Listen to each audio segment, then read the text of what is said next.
Сәлеметсіздер ме балалар? Бүгінгі сабағымыз қазақ тілі мен әдебиеті пәні 9 сынып, бөлім атауы жастар және бұқаралық ақпарат құралдары, Қасым Аманжоловтың «Жас дәурен» өлеңі. Сабағымыздың мақсаты, мәтіннің мақсаты аудиториясын, автордың негізгі ойы мен көзқарасын анықтау, мекен үстеулерді ауызша және жазбаша жұмыстарда орынды қолдану. Сабағымыздың тақырыбын ашу мақсатында мына сұрақтарға назар аударуларыңызды сұраймын. Жастардың қазіргі қоғам алдындағы жауапкершілігін қалай түсінесіздер? Жастар қоғам өміріне белсене қатыса ма? Жастар және бұқаралық ақпарат құралдары мәселесі төңірегінде не айта аласыздар?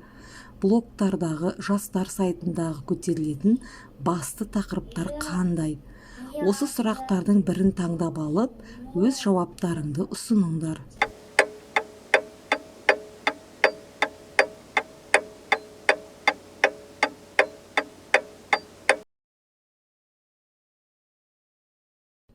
Сабағымыздың барысында автордың негізгі ойын анықтау мақсатында кездесетін жаңа сөздермен жұмыс жасайық. Наз, өкпе, еркелеу мағынасында қолданылған, өнерпаз, өнерлі, сегіз қырлы, бір сырлы, жігер оты, күш қайраты мол деген мағынада, үлесімді мол қармадым, өмірден неғұрлым көп нәрсені алуға тырысу, нажағай, найзағай. Осы сөздерді мағынасын автордың ойын анықтауда қолданасыздар.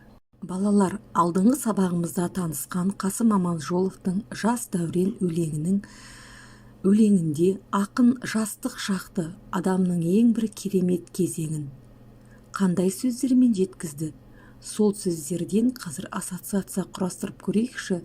Жастық шақ, жас дәурен, оны найзағайлы жазға теңеп отыр автор. Тағы да, яғни осы өлең мәтіні бойынша жастық шақ деген, жастық деген сөзге ассоциограмма құрастырыңдар.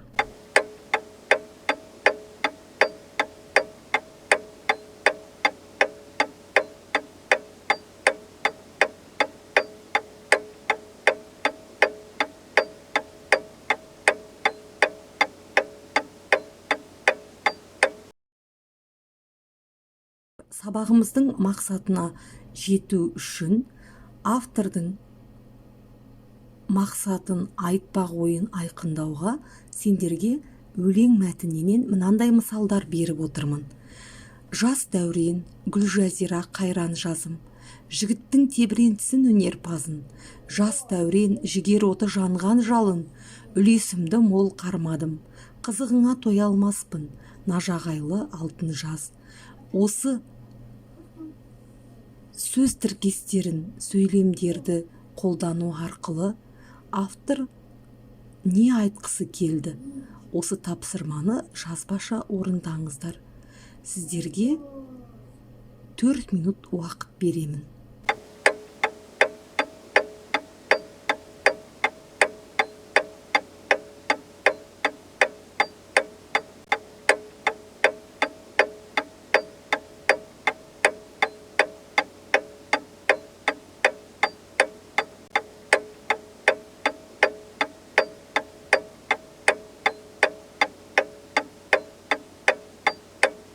Жазбаша тапсырманы орындап болсаңыздар, дұрыс нұсқасымен танысуларыңызды сұраймын. Жас дәурен, Гүлжазира қайран жазым деген тіркестерді қолдану арқылы автордың айтпақ болған ойы, адамды табиғатпен салыстырып, жастықты жазға балайды, яғни ең бақытты сәт екенін айтқысы келеді. Жігіттің тебірентісін өнерпазын, жастықтың еліктегіш әсершілдігін көрсеткісі келеді.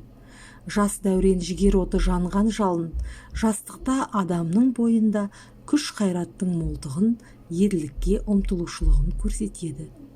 Ары қарай өз жұмыстарыңызды тексеріп, өз нұсқаларыңызды оқуларыңызға болады. Тапсырманың дескрипторы. мысалдар арқылы ақынның ойын, көзқарасын түсінеді, жастықтың адам өміріндегі ең қызықты, бақытты кезең екенін түсінеді, шығарманың аудиториясын айқын түсінеді, өлеңнің идеясын түсінеді.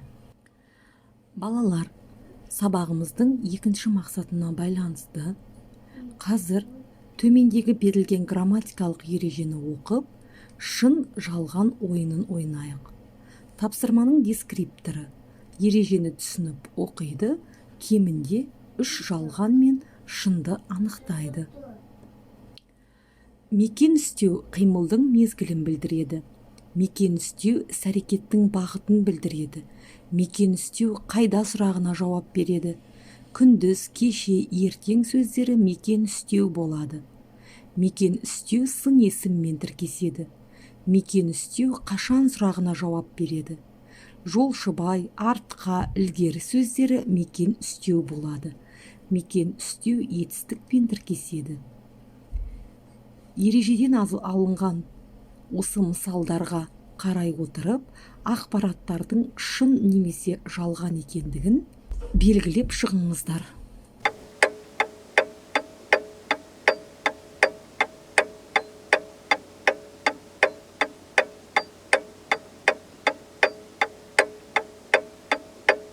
Тапсырманы орындап болсаңыздар, дұрыс нұсқасына қарап, өздеріңіздің қанша ақпаратты дұрыс орындағандарыңызды дескрипторға сай тексеріп көріңіздер. Мекен істеу қимылдың мезгілін білдіреді. Жалған. Мекен істеу іс-әрекеттің бағытын білдіреді. Шын. Мекен істеу қайда сұрағына жауап береді. Шын. Күндіз, кеше, ертең сөздері мекен істеу болады. Жалған ақпарат. Мекен істеу сын есіммен тіркеседі. Жалған ақпарат. Мекен істеу қашан сұрағына жауап береді. Жалған ақпарат. Жолшыбай, артқа, ілгері сөздері мекен істеу болады. Шындыққа сай келеді. Мекен істеу етістікпен тіркеседі. Шын. Балалар, біз бүгінгі сабағымызда алдыңғы сабақта оқып танысқан Қасым Аманжоловтың «Жас дәурен» өлеңінің мақсатты аудиториясын, автордың негізгі ойы мен көзқарасын анықтай алдық деп санаймын. Және де мекен істеудің ережесін қайталап, есімізге түсірдік. Ал енді келесі тапсырмада осы алған білімімізді қорытындылау мақсатында сіздер мекен және мезгіл істеулерін қатыстыра отырып, ақын жырлаған жастар мен қазіргі заман жастарын Вен диаграммасына түсірулеріңіз сұралады. Олардың ұқсастықтары және ерекшеліктерін баса көрсетулеріңіз керек.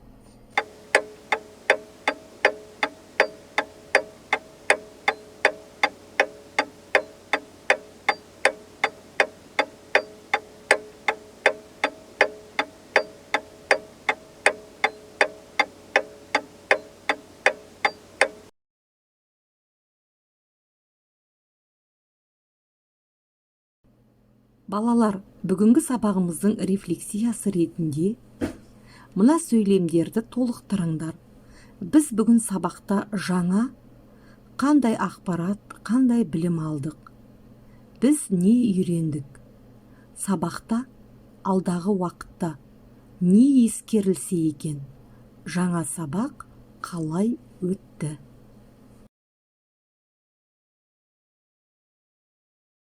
Балалар, келесі сабаққа оқу тапсырмасы «Жас дәурен» өлеңі бойынша 2 жабық сұрақ, 2 ашық сұрақ құрап келу. Дескрипторға қараңыздар. 3 жауаптан тұратын жабық сұрақты анық құрастыру керексіздер, және оқушының өзіндік ойын анықтауға арналған 2 ашық сұрақ құрау керексіздер.